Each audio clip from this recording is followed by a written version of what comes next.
Shalom, Sidra de Emor, troisième montée, sanctifier le nom divin.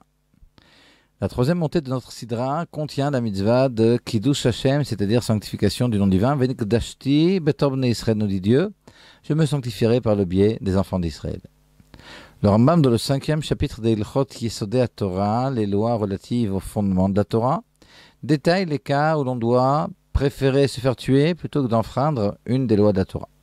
Alors le premier cas, c'est lorsque l'on est porté à accomplir un homicide ou un adultère ou à enfreindre l'interdiction d'idolâtrie, d'Avodah Zarah. Dans chacun de ces trois cas, la personne devra décider de se faire tuer et de ne pas enfreindre l'interdiction. Le deuxième cas, c'est lorsqu'un tyran veut nous pousser à accomplir une interdiction en public devant 10 personnes. Là aussi, même si l'interdiction est quelque chose de beaucoup moins grave que tout ce qu'on a dit précédemment, malgré tout, on préférera se faire tuer.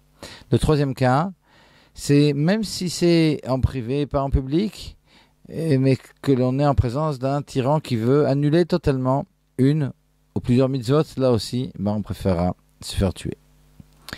Il est intéressant de remarquer que selon le Rambam, le summum de l'accomplissement de la mitzvah de Kiddush Hashem est lorsque la personne finalement mourra pour ne pas avoir enfreint les lois qui précèdent.